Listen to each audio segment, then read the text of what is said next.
Salut, c'est Pierre pour mon coach de sax. Aujourd'hui, on va voir comment improviser au saxophone. Si tu souhaites avoir plus d'astuces, plus de conseils pour apprendre le saxophone, je t'invite à rejoindre la newsletter en cliquant juste là ou dans le lien dans la description pendant le générique par exemple. C'est parti.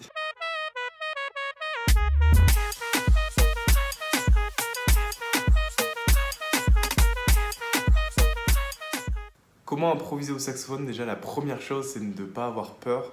On peut être totalement débutant, avoir commencé le saxophone hier et faire sa première improvisation. L'improvisation, c'est pas réservé uniquement pour les mastas ou les experts du saxophone, au contraire. Une improvisation, c'est fait pour tout le monde et avec uniquement quelques notes, on peut faire déjà une superbe improvisation. Exemple tout de suite. J'ai trouvé une petite musique sur internet, on va voir ce qu'on peut faire avec quelques notes uniquement. Je vais prendre uniquement 3 notes.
Deuxième conseil pour improviser au saxophone, c'est d'essayer de raconter une histoire.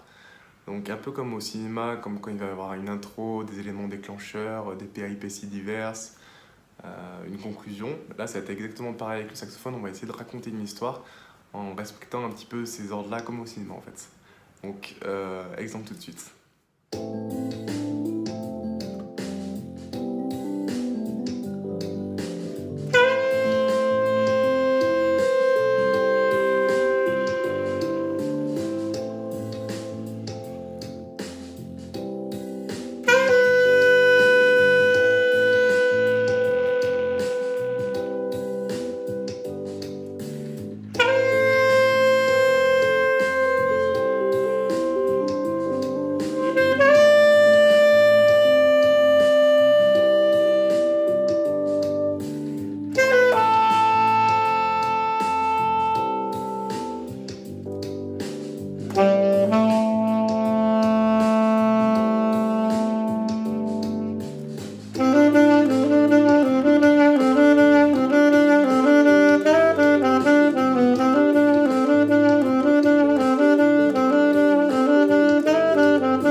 conseil que je pourrais te donner, c'est d'essayer de créer des questions-réponses un petit peu en utilisant la clé d'octave. Donc je sais pas si tu as remarqué pendant la première impro que j'ai faite, même si j'avais que 3 notes, au final en jouant avec la clé d'octave, ça permettait d'être sur un registre beaucoup plus large et justement créer ces questions-réponses qui font assez stylé quand on fait une improvisation.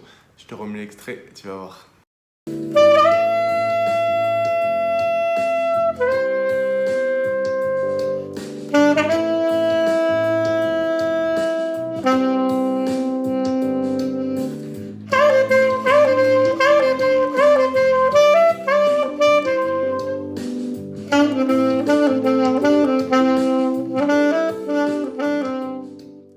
Quatrième et dernier conseil que je pourrais te donner, ce serait d'essayer plutôt d'improviser sur des gammes que tu connais, des gammes faciles pour toi.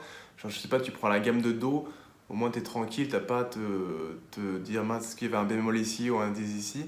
Tu sais que tu as ta gamme de Do et tu peux vraiment te focaliser sur ta créativité pour créer une belle impro. Plutôt que de te dire mince, il y a trop de bémol, trop de dièse, au final ça va finir par te dégoûter des impros, tu vas plus vouloir en jouer. Donc voilà, soit sur des gammes faciles que tu maîtrises, sinon sur un morceau que tu connais vraiment par cœur. Comme ça, hop, au lieu de jouer ton morceau que tu connais par cœur, tu t'improvises dessus et tu sauras vraiment comment ça sonne, etc. Tu connaîtras déjà les notes qui sont utilisées sur ce morceau. Donc tu pourras beaucoup plus facilement improviser dessus. J'espère que cette vidéo t'a plu. Si c'est le cas, tu peux me laisser un j'aime, tu peux me laisser un commentaire aussi si tu as apprécié cette vidéo. Et si tu as la moindre question, j'y réponds avec plaisir. Et sinon, on se dit à la prochaine pour une nouvelle vidéo. Ciao, ciao!